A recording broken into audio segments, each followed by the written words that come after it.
What if the person you love most suddenly vanished into silence? No calls, no messages, nothing but endless nights of doubt. Crescent moon. That's what Diem faced when Toan left for a distant branch office. Her desperate calls were secretly cut off, leaving her drowning in fear. Refusing to surrender, she embarked on a grueling journey to find him, only to uncover a cruel scheme by his own mother. Yet through tears, courage, and an unshakable bond, their reunion shattered every lie. Red Heart, stay with us, subscribe now, and discover this gripping story of love tested by betrayal.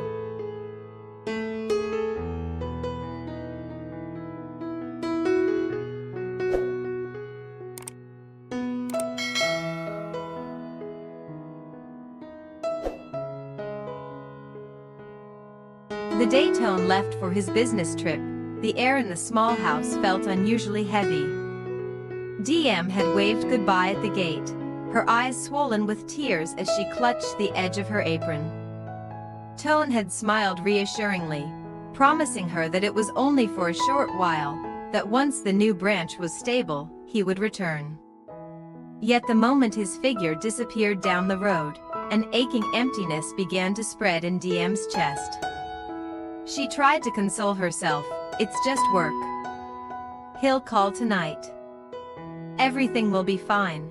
But as the first night fell, the phone in her hand remained stubbornly silent. Diem tried calling. Once, twice, 3 times, until the screen flashed the same cold automated message.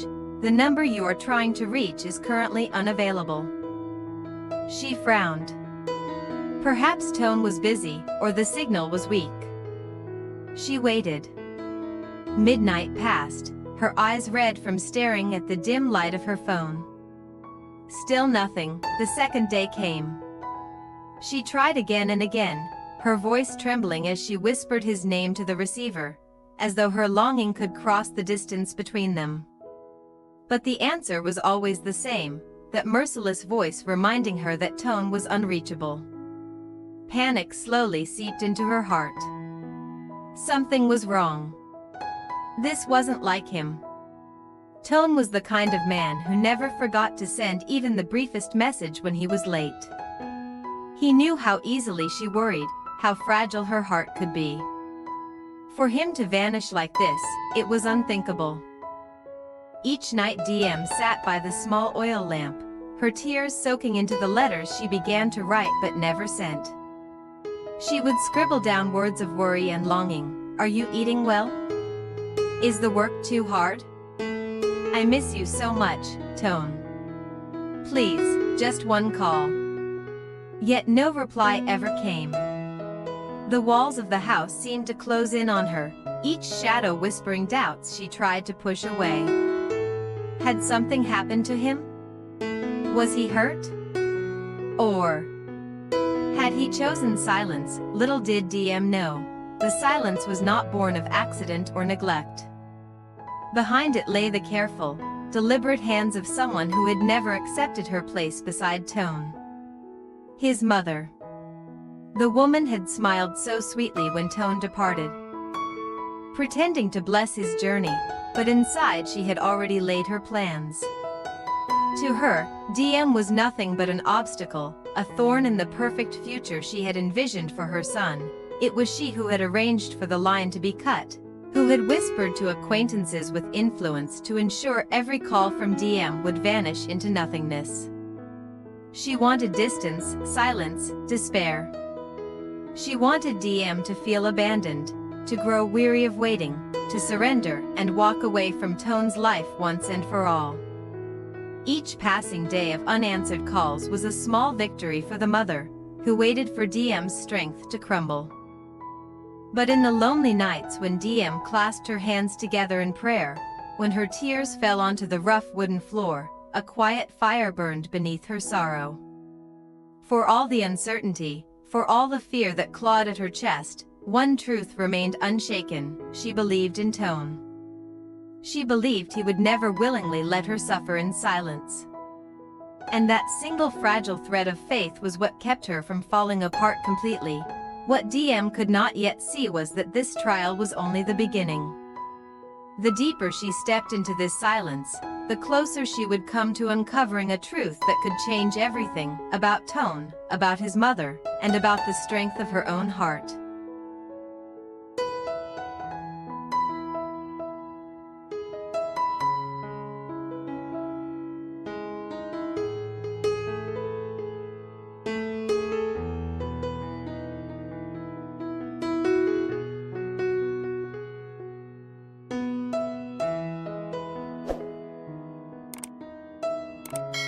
The days dragged on like an endless winter, each one colder than the last. By the end of the first week, Diem's eyes no longer shone with the hope of hearing his voice each evening. Instead, they had grown hollow, rimmed with sleepless nights. The villagers began to notice her pale face when she went to the market, her silence as she handed over baskets of vegetables. Some whispered that Toan might have forgotten her, that men on business trips often found new distractions. Their words stung, yet she refused to believe them. Every night she sat by the same lamp, clutching her phone until her fingers ached, willing it to ring. But deep down, she knew something was wrong, something beyond bad reception or long working hours. The certainty settled in her chest like a stone. This silence was not ordinary. Toan was out there, perhaps as desperate to reach her as she was to reach him. The thought brought her a strange comfort, even as her loneliness deepened. One night, after another futile attempt to dial his number, Diem lowered the phone onto the table and pressed her hands against her face. Her body trembled with quiet sobs, but when she lifted her head again, a flicker of determination burned in her eyes. Waiting was no longer enough. She could not sit idly by, hoping for a miracle. If Toan could not come to her, then she would go to him. The decision filled her with both fear and strength. She had never traveled far on her own before, and the branch where Toan worked was hundreds of kilometers away. But love, when tested, can transform the quietest heart into one of courage. The next morning, before dawn had even brushed the sky, Diem packed a small bundle, a few sets of clothes, some food for the journey, and the letters she had written during the long nights of silence. Each letter was folded carefully, as though carrying a fragment of her soul. At the bus station, she clutched her ticket tightly, her heart pounding as if it might leap from her chest. The bus groaned to life, carrying her away from the familiar streets of her village. Past fields she had walked 1,000 times, into the unknown. With every mile, the weight of distance pressed down on her, but so too did her resolve grow sharper. She stared out the window at the blur of trees and mountains, whispering Toan's name like a prayer. The journey was harsh. The road twisted through narrow passes, the bus shook with every bump, and exhaustion tugged at her body. Yet Diem held on, her thoughts fixed only on one thing: to see him, to hear his voice, to know that he was safe. She imagined his smile, the warmth of his hand in hers, and the way his eyes softened when he looked at her. These memories became her strength, carrying her through each grueling hour. When the bus finally arrived at the small town where the branch office stood, night had already fallen. Diem stepped off with trembling legs, her bundle clutched against her chest. The streets were quiet, lit only by scattered lamps that cast long shadows across the pavement. She did not know where Toan was staying, nor who she could ask. But none of that mattered. She had come this far, and she would not stop until she found him. Her heart beat wildly as she walked toward the direction of the office, guided by instinct and hope alone. Each step echoed her silent vow: I will not give up. No matter what stands in my way, I will find him. What Diem did not yet realize was that her arrival would change everything. For within those walls, beyond the gates she was approaching, Toan had been living with questions of his own, bewildered by a silence he could not explain. The moment their worlds collided again would not only unravel the cruel scheme that had kept them apart, but ignite a fire in their love stronger than either of them had ever known.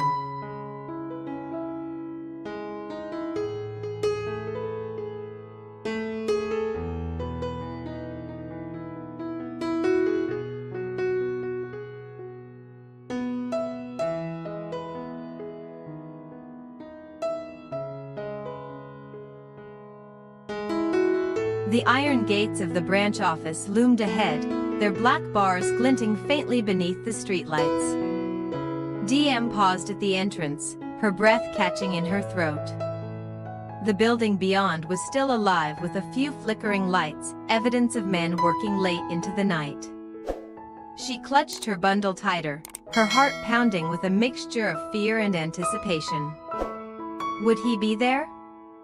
Would he even recognize her through the veil of silence that had stretched between them? She stepped forward, her voice trembling as she asked a guard at the entrance for Toan's name. The man blinked at her, then nodded, pointing toward the inner courtyard. Before she could gather her courage, the sound of hurried footsteps echoed across the pavement. Toan. The name broke from her lips before she could stop herself, and then, he was there. Toan appeared from the shadows of the courtyard, his shirt sleeves rolled up, fatigue lining his face.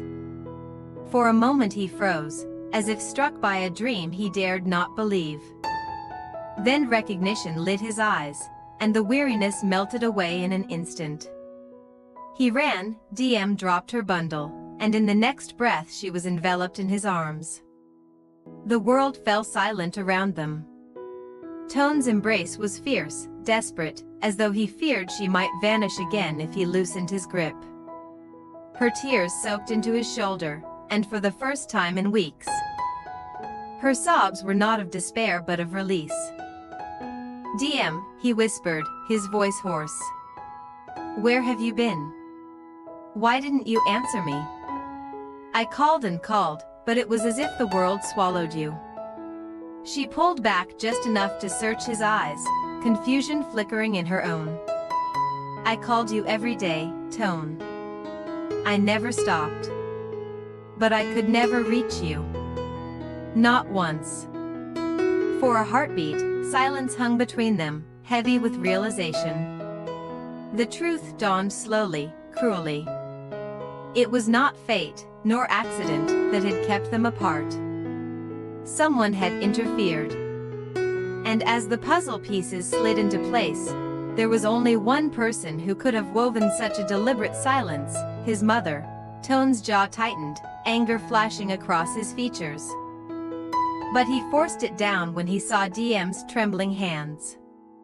It doesn't matter now, he murmured, pressing her palms to his chest. You're here.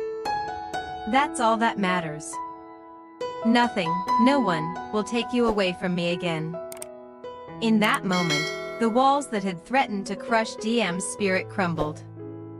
The lies, the loneliness, the whispered doubts, all of it was swept aside by the undeniable truth in Toan's embrace. He had never abandoned her. He had never stopped trying to reach her. Their love had been tested in the cruelest of ways, but it had survived, stronger than before. News of her arrival spread quickly through the office, and by the next morning, whispers had already reached his mother. She arrived in a storm of indignation, her voice sharp as knives as she confronted them. But what she found was not a fragile girl she could intimidate, nor a son she could sway with guilt. What she found was two hearts bound together more tightly than ever. Toan stood before Diem, shielding her with the quiet strength of his resolve. His mother's protests, her threats, her schemes, all of it fell on deaf ears. You tried to silence her voice, he said evenly, his eyes locked on the woman who had given him life. But you forgot something, Mother. Love does not depend on phones or distance. It lives here. He pressed a hand to his chest, then clasped Diem's hand in his. And nothing you do will erase that. Diem's heart swelled with both pain and pride. For the first time, she saw Toan not only as the man she loved, but as the man who would fight for her, even against the very roots of his bloodline. Their reunion was more than a moment of passion, it was a declaration, a turning point. Together, they had broken through silence, through fear, through manipulation, and as they walked away hand in hand, Diem knew with unshakable certainty, whatever storms lay ahead, they would face them together.